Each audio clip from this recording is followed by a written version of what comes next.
So hopefully this part of the presentation can be something relaxing, gonna have some fun, learn more about some area in UX and product design. So let's get started. And hopefully you guys don't have a food coma right now, so I'm having a little bit of food coma. So today my topic is on the world of product design. So let's first start with the definition of UX design. This is a copy from ChatGPT. So I think many of you already know it's about focus on or enhance the user experience. Like we care about the usability, we care about the accessibility, we care about how user feels, right? But when you start working in a real industry scenario, that we're actually working as a product designer. Like there's more to UX part. Like as a product designer, like you're actually working on the UX design specs, but you're also working on prototyping design, UI design, usability test, research, motion. So there's different hats you have to wear. And more than that, like you have to focus on many things other than just design, such as design implementations, define your success metrics, identify your user needs, or working with your PMs to define your product market fit.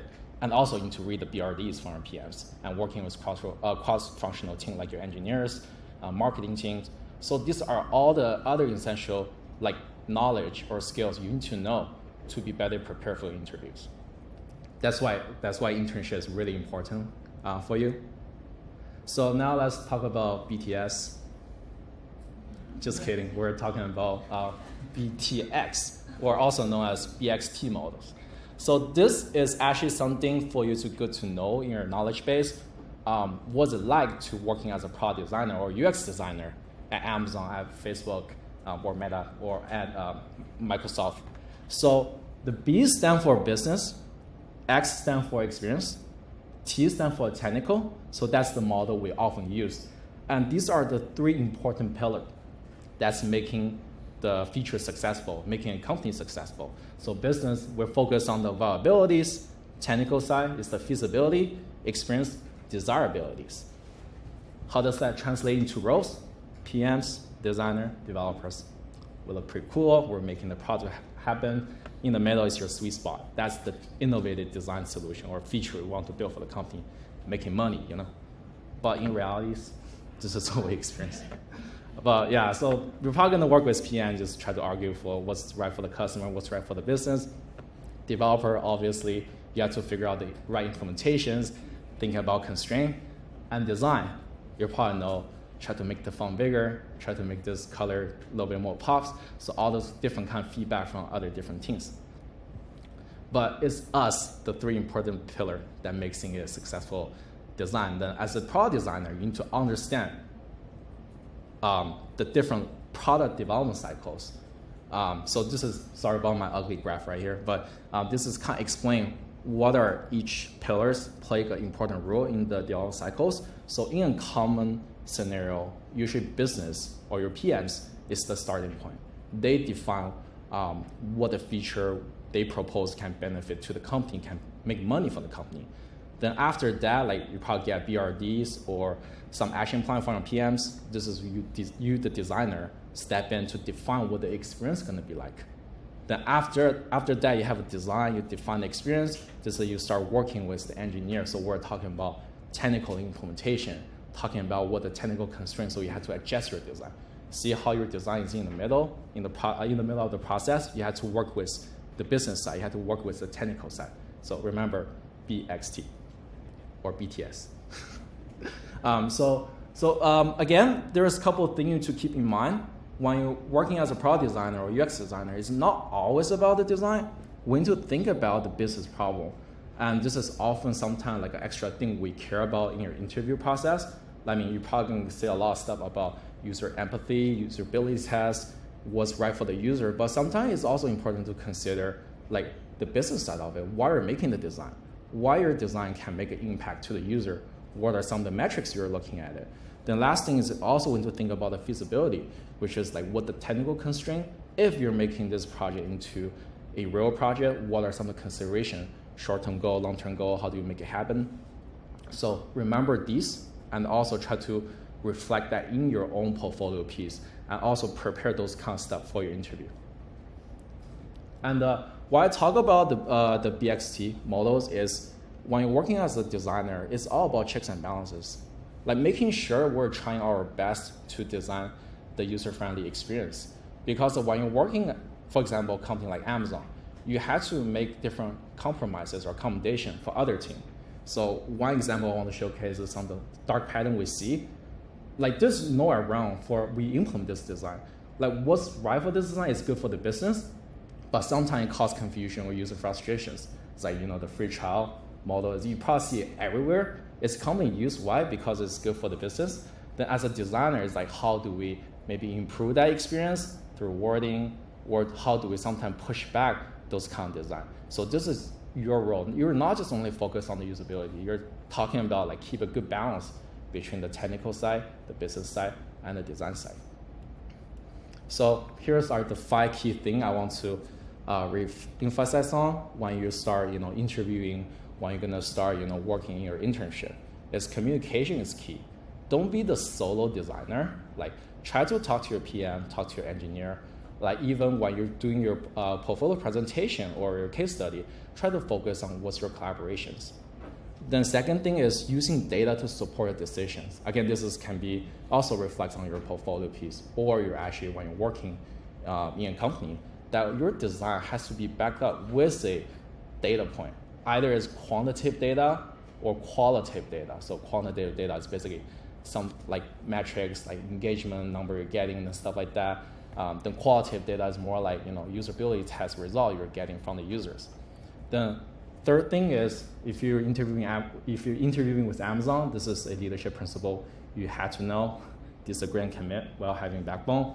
What that means is when you disagree something, like in a company scenario, you don't try to be the ones like, oh, let's not make this because I disagree with your PM, I disagree with your engineer. But sometimes we often still need to keep the project moving, even though we kind of disbelieve in their product focused stuff, or engineer couldn't build something, then we have to make kind of compromises to make sure the project is still going according to the schedule.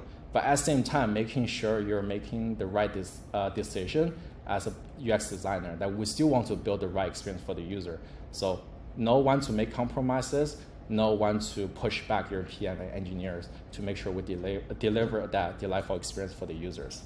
And the fourth thing is know your audience. So this can be kind of applied to your interview as well, because in your interviews, your interviewer might be a PM, or they might be a design manager, or they might be an actual designer.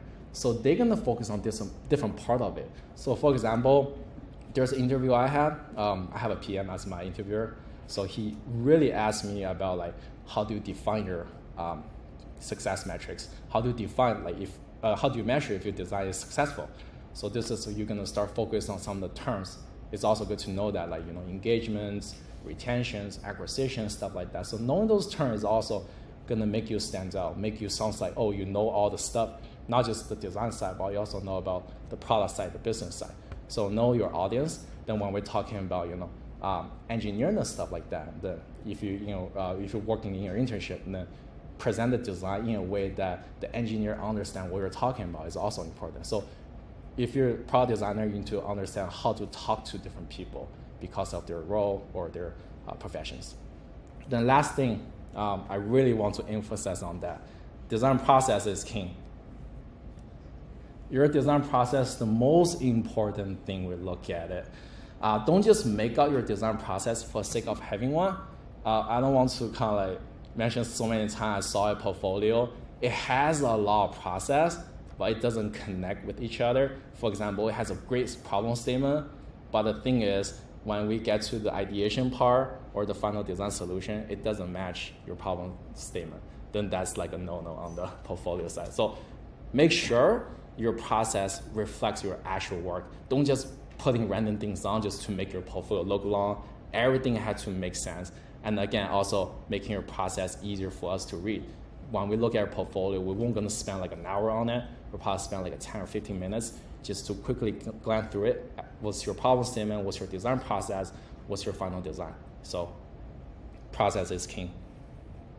So always remember, this is some of the example know when to using the right design process, like when to know to use research. If your case study has a client, know when to check in with your client, when like show the process of your brainstorming, then talk about your team discussions, alignments. How did you land on the final design directions? And always show the key user flow and user cases. When we look at your portfolio, the first thing I look at it is your key user flow or key user cases. Then start from there to look at your design process. Okay, so I have actually a student in the class in the back. We actually spend a lot of time in the design process. For example, we look at we're trying to design a AI template application called Dr. Lambda. So we're actually spend time defining the user flow and do a current CX teardown. We spend tons of time on research, then try to narrow down to the problem statement that we have. And also we spend time to do a brainstorming as a team to finalize our final ideations and generate those ideas to present to the clients. Then move into the final user flow. Like see how much time we spend on defining the key user flow. So those are the important process. Like we look at it, then it had to be reflected on your portfolio. It doesn't have to mean you have to have everything, but just making sure you're showing the thing. It's not just make it up. It's not just like a screenshot. It has to match to every individual part of your storytelling, your portfolio. So that's what the key difference between a good portfolio and a bad portfolio. So does everyone understand this part? Okay, cool. Any questions?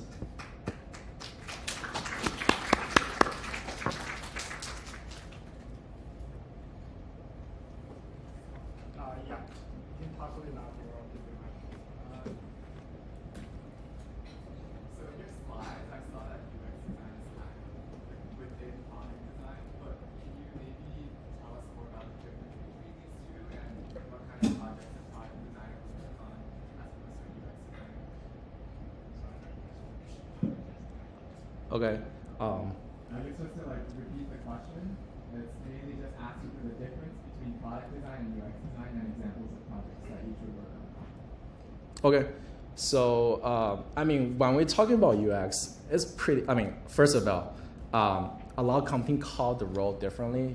Meta call it product designer, Amazon call it UX designer, Google call it interaction designer, but essentially they all fall under the product design role. So first of all, UX design, we only care about the user empathy, the usability test. We kind of step away from the business side, so we stop thinking about does it make money for the company, right? Sometimes a good design doesn't mean it's good for the business. So that's when the product design came in. So you need to think about how do you define your design success metrics, right? It might pass on the usability side that everyone likes the design, is a delightful experience. But when you throw into the user, the metrics can give you opposite things sometimes. A good design, for example, a good example is some of the dark patterns you see online. Everyone knows a bad design, or sometimes you see those pop up from the website, stuff like that. It's not a delightful experience. Sometimes it kind of trick users, right? But why people still using it? It's good for the business. So similar thing when you actually become a product designer, there's a lot more than just UX design. You need to focus on the business side. And actually is when you're interviewing with for your internship, but it's fine. When you're interviewing with your internship, we don't expect you to know too many things about that part. This is what we're going to teach you, and this is what I learned most from my Amazon internship. But if you're a new grad or stuff like that, you had to know about those terms a bit better. But even your interview for your internship, knowing those terms gonna help you in the long run, and try to apply those product thinking into your case study is also important. Think about you have a user goal to achieve, you identify the user needs, but think about if this is a real project, how this is gonna benefit from the business side. Is your ad gonna make money? What's some of the key success metrics you're looking at it? For example, I'm designing a chatbot, okay? Chatbot is pretty cool. It's telling you, you can ask its questions, but how do you measure this chatbot experience is gonna benefit your entire application? Or why does it stand out? Why is it so meaningful to the user? So this is something to put your product hats on. Maybe it's an AI chatbot, it can increase the engagement rate or improve the user retention because now people can interact with this chatbot. So they trust your application more, or this is a feature they're going to use every single day.